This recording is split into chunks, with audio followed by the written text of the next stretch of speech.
Tapi nggak benar itu Mas, bandar belum sepakat itu. Apa bandarnya? Kata. Siapa bandarnya? Iya. Ya. Itu Bang Fahri, siapa bandarnya kata. Di dalam politik ketika sampai kepada pemilihan dan ada dua pilihan, ya pasti ada dua polar. Terus kenapa kita jadi takut ada dua polar? Mau diganti siapapun juga akan terjadi begitu kok. Sekarang saya fokus dulu sebagai calon. Itu amanat yang sedang ada. Saya nggak mau nambah amanat lain-lain dulu. Ini dulu dijalankan dengan benar. Saya sampaikan terima kasih, tapi saya tidak bersedia. Saya diminta menjadi capres. Dan 3 partai datang menemui, waktu itu sedang acara Abang None Jakarta.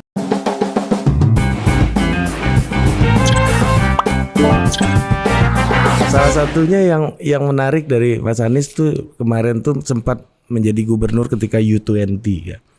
Ya kan ini ya bagi kami sih itu jadi salah satu cermin bahwa ada kepemimpinan global di Jakarta ya lewat forum kepala daerah ini gitu. Ya. Nah, berangkat dari Jakarta ini melihat Mas Anies ngelihat Indonesia sendiri dalam peta global hari ini gimana, Mas?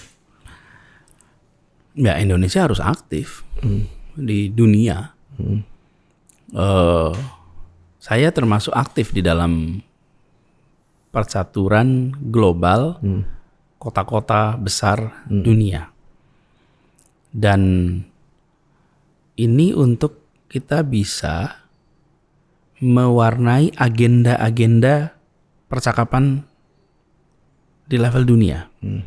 Jadi tadi bicara U20. U20 itu pertama kali di Buenos Aires. Saya termasuk founding members. Pertama kali. Tahun 2018 di Argentina. Itu pertama kali. Kemudian 2019 di Tokyo. Lalu kan pandemi ya. 21-22 jadi off. Ya. Nah, tapi kemudian saya di Jakarta tuan rumah. Dan ada namanya C40, City40, C40. Ini adalah kota-kota besar dunia yang membuat semacam asosiasi. Dan di situ saya menjadi steering committee sebagai wakil ketua. Ketuanya wali kota London, wakilnya gubernur Tokyo, dan gubernur Jakarta. Nah, kami adalah steering committee untuk asosiasi kota itu. Saya melihat Indonesia, Jakarta adalah bagian dari dunia. Jadi kita melihat dunia itu bukan sekedar sebagai mitra untuk transaksional dengan kita, tapi kita ini warga dunia yang ikut di dalam, kalau bahasa pembukaan Undang-Undang Dasar kita itu menjaga ketertiban dunia. Jadi kita ikut terlibat. Saya sering sampaikan kepada teman-teman di jajaran waktu itu, sadarlah bahwa kita ini warga Jakarta, warga Indonesia, dan warga dunia. Dan sebagai warga dunia kita ini harus ikut di dalam urusan-urusan global. Ya. Minimal punya paspor kata Mas Anies. Ya, sebagai tanda bahwa kita ini memang siap untuk berpikir global. Dan begini, apa yang kita rasakan sebagai climate change hari ini itu adalah sebuah masalah yang tidak bisa dibatasin border. Betul. Ini sedunia. Jadi ketika Jakarta melakukan penurunan atas greenhouse gas emission, itu bagian dari tanggung jawab kita kepada masyarakat dunia untuk membuat udara dunia lebih bersih. Bukan saja udara Jakarta, gitu, tapi dari dunia. Lalu bagaimana praktek-praktek kita itu bisa menjadi pelajaran bagi mereka. Jadi kalau di dalam forum-forum global itu bukan saja kita belajar dari mereka, kita juga menunjukkan pengalaman kita sebagai bahan pelajaran bagi yang lain. Dan apa yang kita kerjakan di dalam transformasi mobilitas, tahun 2021 kita itu mendapatkan Sustainable Transport Award. Itu terbaik di dunia. Bukan transportasi kita sudah dianggap terbaik, bukan. Tapi deltanya, perubahannya itu tertinggi di dunia. Dibandingkan tempat-tempat lain, kita ini mengalami transformasi yang paling signifikan. Itu yang mereka nilai. Nah, kemudian itu jadi contoh di mana-mana. Di banyak tempat mereka melihat bagaimana reform kita kerjakan. Jaklingko itu salah satu yang banyak dijadikan rujukan. Jadi sebagai anggota masyarakat dunia, Jakarta, Indonesia harus berpartisipasi aktif, membagikan pengalamannya, ikut dalam rembukan arah arah global, dan menunjukkan bahwa bangsa kita sebagai bangsa nomor 4 terbesar di dunia itu aktif, ikut bertanggung jawab. Gitu. Kita juga punya lesson learn gitu ya Mas. Ya banyak sekali, dan dunia bisa belajar kita juga gitu. Ya, Mas Anies nih harus jadi konsultan pembangunannya Casablanca ini kayaknya. Kenapa? Karena pendukung Maroko kan. Iya, saya dukung underdog. Nah jadi gimana Mas Anies ngelihat misalnya ini kan soal kota-kota Mas. Ya. Ini kita ada konflik misalnya Rusia Ukraina gitu sekarang, dan Presiden juga berkali-kali bilang krisis energi, krisis pangan, krisis ekonomi global gitu. Nah Indonesia gimana harusnya mengambil peran hari ini gitu dalam kesulitan global hari ini. Ya. Gini, pertama soal PR domestik kita sendiri, itu juga harus kita siapkan bahwa ketergantungan kita pada energi-energi yang non-sustainable itu harus sudah mulai digeser menjadi penggunaan sumber-sumber energi yang berkelanjutan.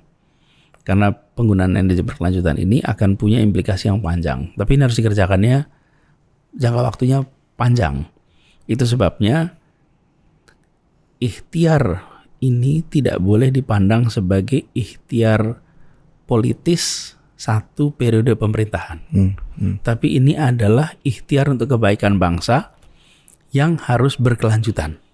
Karenanya ikhtiarnya harus dilakukan dengan mengandalkan ilmu pengetahuan, mengedepankan kepentingan umum, dan sesuai dengan prinsip keadilan dan kepentingan peraturan, supaya dia bisa sustainable. Karena ini arah kebijakan yang punya dampak pada kemandirian kita sebagai bangsa di dalam energi. Kemudian di sisi lain ada konstelasi global.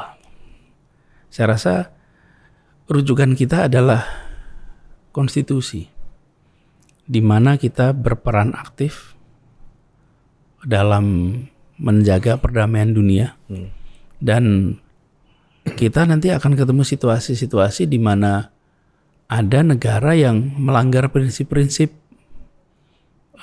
kedamaian. Ada itu. Dan kalau ada begitu ya sampaikan, Anda teman saya, tapi Anda tidak berdamai, tidak membuat kedamaian, salah itu gitu. Jangan sampai karena teman kemudian kita nggak mengingatkan. Jadi kita harus mengambil posisi sesuai dengan pegangan konstitusi kita. Dan kita juga kan tidak mau nanti kalau satu saat ada negara yang invasi ke kita, terus kita mau bilang apa kalau kita nggak pernah bilang tidak menentang invasi dimanapun. Jadi kita kita harus terus-menerus menggunakan apa yang ada di dalam pegangan konstitusi dan arah kebijakan yang bebas, aktif kalau bahasa resminya. Tapi di sisi lain kita harus menegaskan sikap kita bahwa kita tidak mau mentolerir pelanggaran prinsip hubungan antar negara. Ini ya termasuk dalam hal Rusia Ukraina ini berarti ya Mas ya. Nah, aktifnya tuh kayak apa Mas? Kan kemarin Presiden juga udah sampai datang ke dua negara kan. Ya. Nah, gimana menurut Mas Anies? Ini menurut saya ini kan tantangannya masih jalan terus ya. Yang sudah dikerjakan itu sudah. Dan kemudian bagaimana ke depannya? Kita lihat aja sebenarnya di forum memanfaatkan forum internasional ini jadi relevan untuk ya, bicara dan menjangkau semua. Sebenarnya kita secara jarak dan lain-lain memang jauh dengan kedua negara ini, dan posisinya secara langsung tidak ada. Tapi kemarin kita punya kesempatan di dalam G20. G20 ini tidak sederhana itu dilakukan. Tapi saya melihat kita perlu mengambil posisi setiap kali ada invasi itu harus tegas. Invasi dimanapun, invasi ke negara manapun. Karena kalau ada invasi yang kita anggap boleh, kita bisa repot nanti. Nanti kita selektif. Kadang-kadang kita mikir ada negara yang boleh invasi, negara nggak boleh invasi. Jangan sampai itu. Ini harusnya udah tegas ini ya, berarti ya dalam situasi. Saya rasa begitu. Oke. Nah, ini soal koalisinya Mas Anies nih, yang udah disebut koalisi perubahan gitu. Nah, sebenarnya narasi perubahan ini memang udah disampaikan apa yang perlu dirubah sebenarnya, Mas?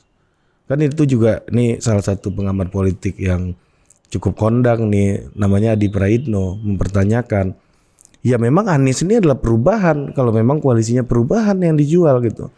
Nah, kemarin Bang Zulfan Lindan ditegur gara-gara bilang Anies adalah antitesisnya Jokowi gitu. Yang harusnya itu dalam pertarungan politik ke depan harusnya dipertajam karena tawarannya perubahan. Nah, perubahan sendiri itu gimana maknanya, Mas? Ya, sebagai proses ada fasenya ya. Dan sekarang koalisi itu sedang dalam proses pembentukan. Pembentukan ini belum selesai nih. Nanti sampai terbentuk lebih dari 20%, maka dari situ bisa secara konstitusional persyaratan itu memenuhi syarat.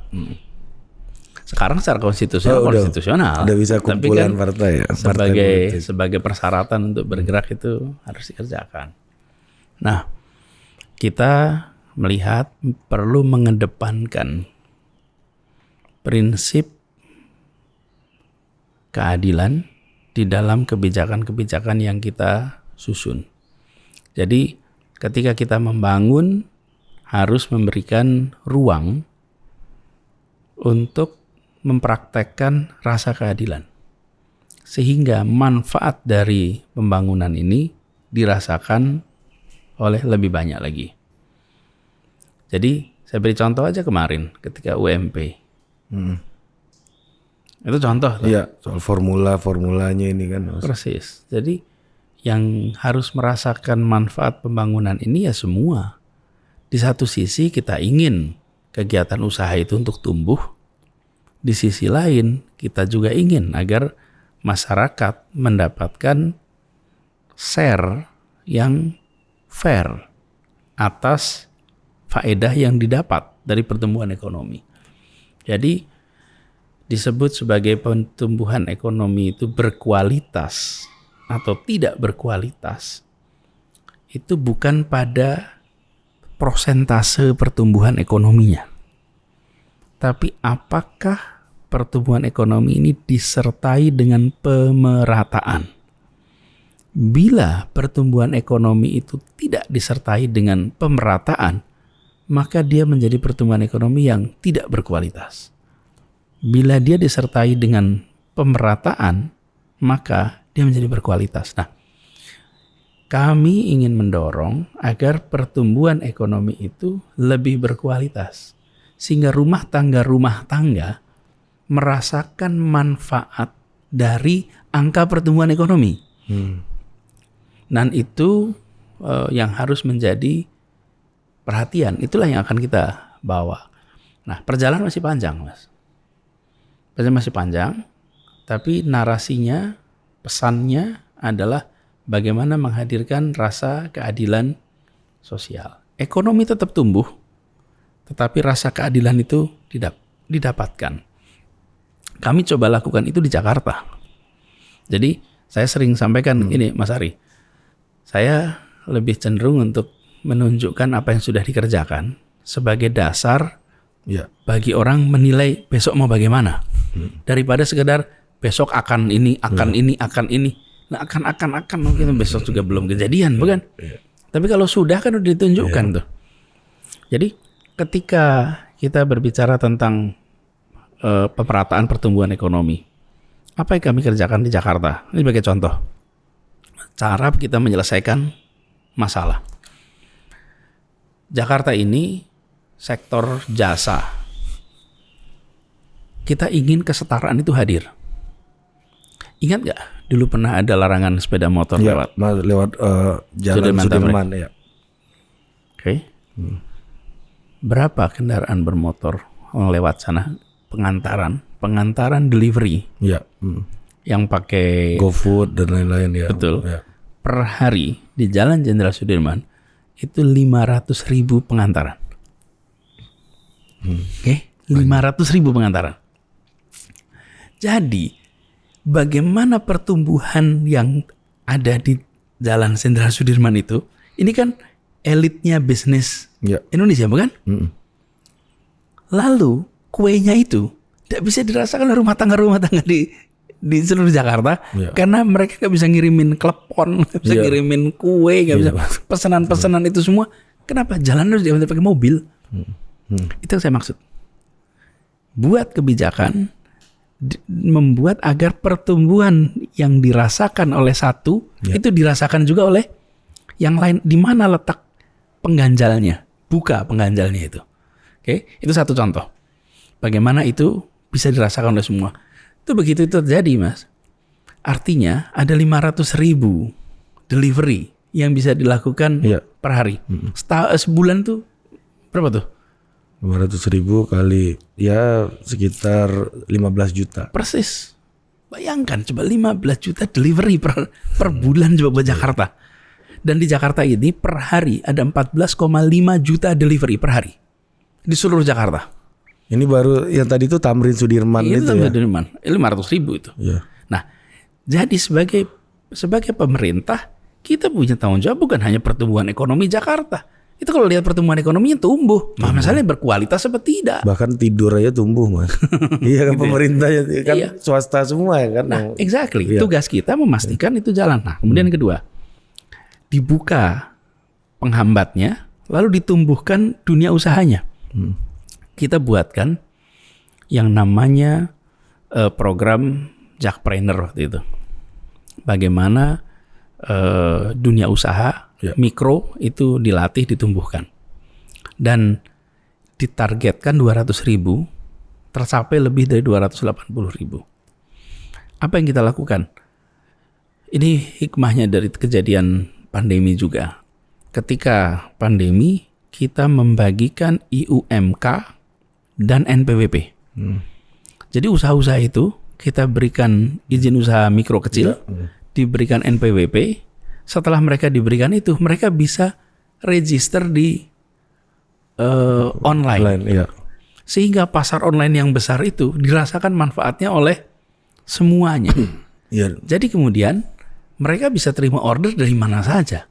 Termasuk di warung kaki lima, di pinggir jalan. Mereka bukan hanya menerima orang yang datang, tapi mereka juga delivery. Nah, ini contoh bagaimana yang kecil diberi kesempatan untuk besar, yang besar tidak usah dikecilkan. Kalau istilah saya gini, jadi kebijakan ekonomi yang membesarkan yang kecil tanpa mengecilkan yang besar. Yang besar nggak usah jadi kecil. Yang kecil, yang besar biar tambah besar juga. Tapi yang kecil itu jangan ditutup terus. Nah, kita seringkali tidak memperhatikan hal-hal apa yang menghambat yang kecil itu untuk tumbuh, berkembang. Itu yang kita contoh lakukan. Jadi, ketika kita bicara perubahan, kita bicara itu adalah bagaimana membuat pertumbuhan yang sudah terjadi ini bisa berkeadilan, bisa lebih dirasakan manfaatnya oleh semua. Gitu.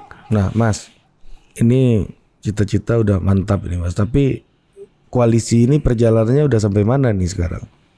Ada isu-isu misalnya beberapa calon anggota koalisi Mas Anies bakal bergabung dengan pemerintah gitu misalnya. Nah, ini gimana Mas Anies nanggepi, Mas? Loh, ini kan koalisi buat tahun 24 ke depan.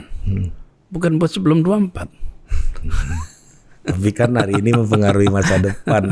Pet dependent kata Mas Anies tadi. Iya. Kan ini untuk 24 ke depan. bukan untuk pra 24.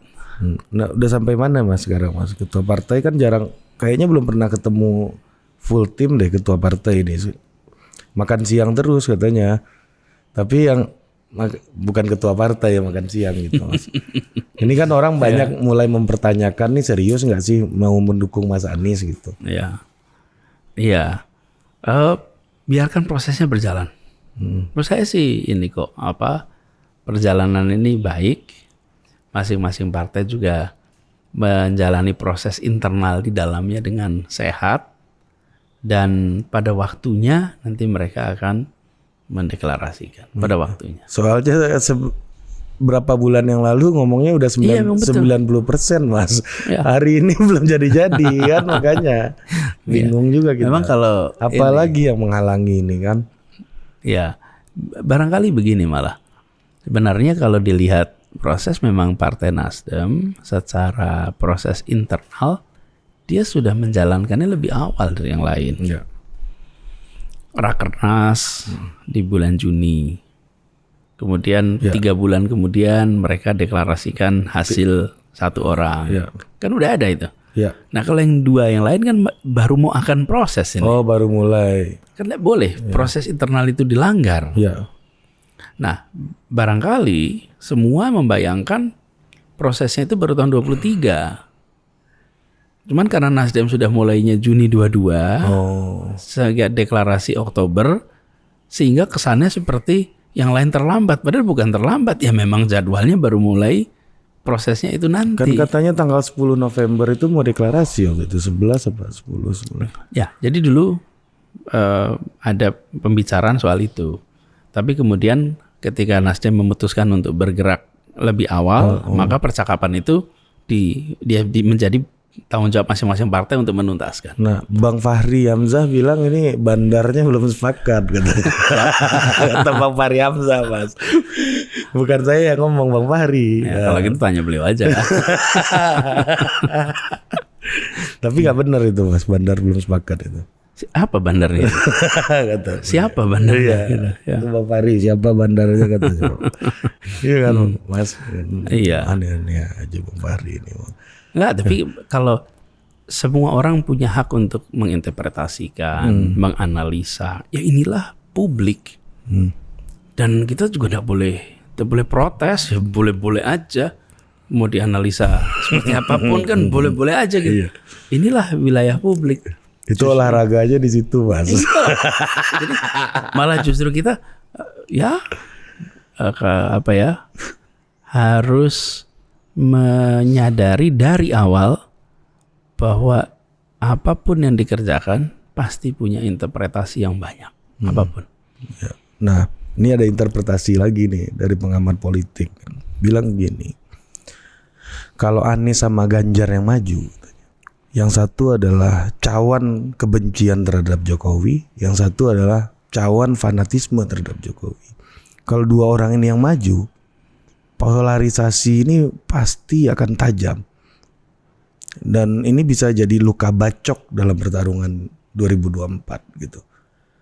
Mas Anies dianggap sebagai sumber polarisasi. Ada tanggapan, Mas? Kenapa ya Gus berpolarisasi ya? Ya karena yang nggak suka Pak Jokowi suka Pak Anies semua katanya. Gini, di dalam setiap pemilihan, apakah itu di Indonesia, apakah itu di negara-negara demokrasi lain, pasti akan terjadi perbedaan pilihan, pasti akan terjadi polarisasi. Pasti. Ketika saya beri contoh yang saya sebut sebuah negara yang kira-kira orang pada tahu semua. Donald Trump melawan Hillary. Dia terpolarisasi. Ketika Joe Biden melawan Donald Trump, ada polarisasi. Jadi di dalam politik ketika sampai kepada pemilihan dan ada 2 pilihan, ya pasti ada 2 polar. Terus kenapa kita jadi takut ada 2 polar? Mau diganti siapapun juga akan terjadi begitu kok. Mau diganti siapapun. Yang namanya juga 2 pilihan. Bahkan di Inggris tuh pernah ada pilihan yang gak ada manusianya. Woi, polarisasinya luar biasa. Ingat gak? Gimana? Brexit. Oh iya, Brexit. Nggak ada orangnya tuh. Nggak ada calonnya. Nggak ada orangnya. Yang satu pro Brexit, yang satu anti Brexit. Polarisasi. Iya. Tiap keluarga pilihan beda-beda. Bener juga ya. Ada orangnya, nggak ada orangnya. Nah, justru saya rasa ini adalah sebuah kampanye gratis. Terima kasih, nama saya disebut terus. Tapi kan kalau nggak ada orangnya, harusnya ada yang melarang. Harusnya memang tajam Mas, karena nggak ada yang melarang. Udah dong gitu.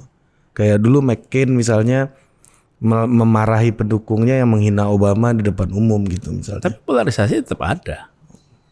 Dan begini, nih ya saya ceritain dikit Mas. Kenapa sih orang kok takut dengan apa yang disebut? Karena seringkali polarisasi disamakan dengan pecah. Itu masalahnya. Oke. Kan perpecahan pikiran biasa aja ya harusnya. Dan begini, ada fasenya, Hari. Ada polarisasi. Bila polarisasi dibiarkan terus menjadi friksi, lalu friksi jadi konflik. Kalau konflik baru pecah, itu ada fase. Lah kita ini baru polarisasi, udah wah pecah. Enggak, ini polarisasi, perbedaan pilihan. Ini kita kayak Soviet, kayak Yugoslavia gitu loh Mas. Ada contoh nih. Ya. Apa polarisasi? Lah emang di kampung-kampung pada berantem apa enggak tuh? Yang berantem di virtual semuanya, di WA group kayak di sosmed, di masyarakat biasa-biasa saja. Orang bekerja dengan kegiatannya. Terus di mana pecahnya? Lah jangan sampai kita, alam bawah sadar kita, mengatakan seluruh orang pikiran seragam. Tidak boleh ada perbedaan pandangan. Alam bawah sadar kita bilang begitu. Terus setiap kali ada perbedaan pandangan, ini polarisasi. Dan setiap polarisasi adalah perpecahan. Bukan. Sumbernya Anies Baswedan. Terus kemudian dicarilah kambing hitam. Yeah. Oke. Nah, jadi kita harus sehat melihat ini.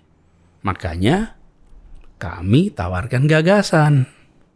Kami bawa tadi narasi keadilan. Kita mau mempersatukan. Kita mau memberikan manfaat pada semuanya. Itu. Jangan usah khawatir, polarisasi itu sesuatu yang dalam setiap pemilu di negeri manapun akan selalu terjadi. Yang penting nih, siapapun yang nanti terpilih, maka dia harus membawa kebijakan yang mempersatukan. Kebijakan yang memberikan manfaat bagi semua. Kebijakan yang tidak diskriminatif. Kebijakan yang memberikan kesetaraan kesempatan pada kesemuanya. Sehingga efek dari pemilu itu adalah ditetapkannya garis baru pemerintahan, orang baru pemerintahan, bukan hukuman kepada yang memilih. Bukan hukuman yang memilih. Dulu di Jakarta juga nggak ada Mas, ini pendukung Ahok nih gitu. Nggak ada. Kalau ada misalnya, saya nggak, misalnya gini, cari TPS mana yang tidak menang. Di TPS itu jangan ada pembangunan ini, itu nggak boleh. Jadi ketika di dalam pemilu orang mengambil pilihan, setelah dia mengambil pilihan ada arus baru, kepemimpinan baru yang dia harus mengambil kebijakan untuk semuanya. Tapi ketika masa pemilunya terjadi perbedaan, ya memang di mana-mana begitu. Di mana-mana begitu. Tidak ada yang baru dengan itu. Kenapa mendadak sekarang jadi? Ya. Hati-hati. Perbedaan itu qadarullah. Loh, iya. Yang penting saya katakan tadi, jangan friksi dibiarkan jadi konflik, polarisasi dibiarkan jadi friksi, friksi jadi konflik jadi perpecahan. Ada stagingnya. Ada staging. Kalau masih dipolarisasi ya biarin aja dulu ya. Polarisasi, perbedaan pandangan, perbedaan ini. Nah, itulah tugasnya pemimpin. Pemimpin ini bertugas untuk menjaga agar perbedaan yang terjadi tidak melampaui ambang batas sehingga dia menjadi friksi, konflik dan perpecahan. Apa tanda-tandanya kalau itu sampai ambang batas Mas misalnya yang Mas Anies bayangkan? Macam-macam. Tapi tidak ada satu rumus. Karena ini tuh sama seperti dalam sebuah keluarga. Mas Ari kalau ada perbedaan sama istri, itu Mas Ari tahu persis tuh. Kalau sampai keluar kata-kata ini, itu bisa jadi friksi, bisa jadi konflik, bisa pecah tuh. Sangat subjektif dong ya. Suasana itu ya tentu ada secara prinsip ya, ada kekerasan, kemudian ada konflik fisik. Itu kadang-kadang bisa menjadi salah satu indikator, walaupun tidak satu-satunya indikator. Insiden tidak selalu menggambarkan pattern. Kejadian tadi ya. Tapi kejadian. Tapi secara prinsip polarisasi itu di dalam pemilu manapun selalu ada. Dia berulang gitu. Dan kayak balon lah. Balon tuh bulat. Ada masa di mana dia menjadi kayak bowling tuh, kayak ada dua gitu. Tapi setelah selesai pemilu lepas lagi jadi utuh lagi. Bulat lagi. Dan tugasnya pemimpin lah membulatkan itu lagi. Membulatkan balon ini ya Mas? Iya, supaya kan kemarin terpolarisasi dua balon, kemudian buka lagi. Kira-kira analoginya begitu. Nah, yang penting ketika siapapun yang terpilih, dia memberikan manfaat bagi semua. Dia mengambil kebijakan non-diskriminatif. Maka masa perbedaan pandangan itu menjadi normal. Kan nggak mungkin kita minta semua orang pandangannya sama. Iya, betul. Jadi makanya saya sering khawatir kita ini alam bawah sadar kita itu bicaranya kita menghormati perbedaan, menghormati keberagaman, tapi dalam pikirannya jangan sampai ada yang berbeda, jangan sampai ada yang beragam, semuanya harus seragam. Iya. Bahaya juga, apalagi udah dianggap berbeda kan. Ini bukan manusia gitu misalnya. Itu lebih ngeri lagi Mas. Ya. Nah, ini setelah didukung Nasdem menjadi bakal calon presiden Mas, udah ada rencana berkarir di parpol belum Mas? Belum tahu. Sekarang saya non-job. Karena kemarin saya podcast kan sama Bang Zulfan Lindan. Beliau mengatakan Mas Anies ya layak kalau ingin menyelamatkan Nasdem ini harus jadi ketua umum Nasdem. Nah, gimana pendapat Mas Anies soal sekarang saya fokus membangun dulu partai gitu? Sekarang saya fokus dulu sebagai calon. Itu amanat yang sedang ada. Saya nggak mau nambah amanat lain-lain dulu. Ini dulu dijalankan dengan benar. Nanti kita pikirin kemudian. Berarti masih ini ya. Kalau misalnya apapun yang terjadi di depan. Ya. Kita juga nggak pernah tahu apa yang terjadi ke depan. Saya kalau ditanya apakah pernah menduga dicalonkan tanggal 3 Oktober juga tidak. Ya kan? Jadi lihat aja dulu kan gitu. Santai. Masih panjang. Ini orang buru-buru semua Mas, itu kan. Udah nggak tahan aja gitu. Kenapa ya pada buru-buru semua? Iya. Ini gara-gara siapa sih? Buru-buru semua ini orang gitu kan. Berarti Mas Anies yakin pemilu ini akan last minute lagi kayak dulu? Akan apa? Last minute lagi. Maksudnya? Penentuan kandidatnya. Dugaan saya malah enggak kok. Rasanya mungkin lebih awal ya sekarang. Oh gitu Mas. Sebelum pendaftaran. Tapi namanya juga dugaan ya. Iya dugaan. Ya. Kita sama-sama dugaan. Mau tahu dugaan Mas Anies saja apa kira-kira yang membuat itu bisa lebih awal? Ya karena gini, kalau sekarang itu publik pun berharap untuk bisa mengetahui lebih lengkap, lebih dalam dari siapapun yang ditawarkan. Karenanya memberikan nominasi lebih awal itu lebih sesuai dengan apa yang diharapkan publik. Wong saat ini saja semua tanya kok, kapan keputusannya kan, seperti saya ditanya soal koalisi. Tapi kan kalau tanya ke tempat-tempat lain juga ditanyain kapan nominasi kan gitu. Jadi memang ada ada arus yang mengharapkan ada nominasi lebih awal. Oh memang arusnya agak kuat ya sekarang ya. Saya rasa begitu. Nah, ini Mas, ini ada pertanyaan lagi nih. Dulu Mas Anies pernah mengatakan, saya nggak akan pernah berhadapan dengan Pak Prabowo gitu misalnya, karena mendukung di DKI gitu. Nah ini masih berlaku nggak sekarang? Ya, jadi saya sampaikan bahwa saya ini bertanggung jawab untuk mengelola Jakarta. Oh, ini dalam konteks DKI berarti ya? Iya, dan pada waktu itu tahun 2019 akan ada Pilpres. saya menjadi gubernur tahun 2017. Dan gubernur DKI itu pasti akan diramaikan. Pasti disebut-sebut. Dijorokin. Iya, kalau nggak dijorokin, pasti disebut-sebut lah. Akan. Jadi lebih baik saya bilang dari awal bahwa saya akan fokus di Jakarta. Saya tidak akan ikut terlibat di dalam Pilpres 2019 kemarin. Dan kemudian saya ya akan menuntaskan sampai selesai di Jakarta. Nah, memang ketika saya menyebutkan itu saya tidak akan terlibat dalam Pilpres, itu kan Pilpres 2019.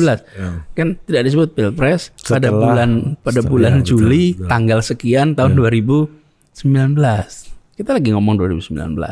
Saya akan fokus Jakarta 5 tahun dan sesudah 5 tahun selesai saya nggak tahu nanti apa. Apalagi masa itu. Dari mana kita tahu? Nasdem kan bukan partai mendukung saya. Dan Metro TV kan juga bukan media yang selama ini mendukung gubernur. Jadi maksud saya kita tuh nggak pernah tahu apa yang akan terjadi besok. Tapi satu hal yang pasti, saya tuntaskan Jakarta 5 tahun. Saya tidak akan ikut-ikutan. Dan Mas Ari di tahun 2018 itu ya. Itu pasti banyak yang datang elit-elit. Saya diminta untuk menjadi wakil pernah. Diminta jadi wapres pernah. Saya sampaikan terima kasih tapi saya tidak bersedia. Saya diminta menjadi capres. Dan 3 partai datang menemui, waktu itu sedang acara Abang None Jakarta. Di acara, tengah-tengah acara diminta ketemu. Saya bilang ini saya dengan acara, tetap harus ketemu. Akhirnya ditemui di belakang panggung. Saya katakan saya tidak mungkin. Saya udah janji 5 tahun di Jakarta, tidak mungkin. Nah itu apa ya? Saya komitmen itu. Nah cuman kan cerita-cerita seperti itu nggak ketahuan, nggak kedengeran di depan. Bahwa saya menyatakan tidak bersedia, walaupun diberikan kesempatan untuk pada waktu itu menjadi calon. Kenapa ya? Karena komitmen saya harus saya tunaikan 5 tahun di Jakarta. Dan otomatis siapa yang maju di situ, monggo saya enggak ikut-ikut. Termasuk ketika harus jadi wakil, diundang menjadi cawapres, saya enggak mau. Saya bilang tidak bersedia. Saya diundang untuk menjadi cawapres dan saya menyatakan tidak bersedia. Gitu kira-kira. Ya, kalau sekarang beda. Sudah selesai tanggung jawab. Sudah selesai. Jadi memang apa ya kalau kita lihat perjalanan hidup ini ya, Mas Ari. Bagian kita ini pokoknya bersiap dengan amanat, dengan tugas apapun yang mungkin muncul. You never know. Ya, kayak sekarang ya. Ya lihat aja dulu. Ya, lihat aja nanti. Gila. Oke. Udah saya pertanyakan semuanya. Kalau Pak Aniesnya sih santai, staffnya yang enggak nih kayaknya. Gitu. Mereka yang bagian ditagihin kalau ada acara berikutnya. Karena yang bikin acara berikutnya biasanya kan lagi ke saya, laginya ke mereka. Iya, daripada staffnya Pak Anies digebukin panitia. Baik Mas Ari, saya ingin bilang terima kasih juga. Makasih buat Total Politik. Karena gini, ini bukan karena kebetulan Mas Ari lagi depan sini ya, tapi kita membutuhkan lebih banyak lagi percakapan tentang publik, tentang politik dengan vocabulary anak-anak muda, supaya minat kepada urusan publik itu terjaga. Saya masih berpandangan bahwa generasi muda punya minat pada politik, peduli pada politik, mau terlibat pada politik. Kalau tidak forum-forum itu kosong, mana anak muda semua kok pada datang.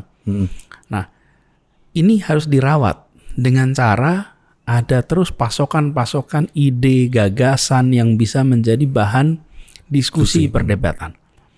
Nah, Total Politik bantu dengan kualitas. Dengan diskusi-diskusi yang memberikan keberimbangan. Itu harus dijaga.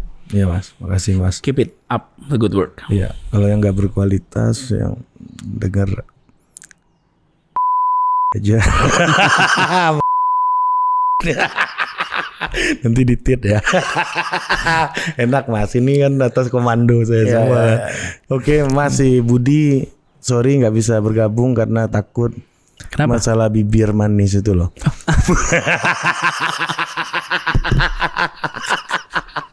Saya itu ya gara-gara Budi ngomong begitu tuh. Nih, jadi saya perhatiin. Oh, saya kan gak sadar itu. Gak sadar. Dan bisa-bisanya itu dia lihat itu. Iya Mas. Itu saya ngasih tahu dia Mas. Ampun. Ya, kemarin ada yang mention saya. Ternyata juga kayak begitu. Ditit ya. Oke, sampai jumpa lagi di Total Politik berikutnya.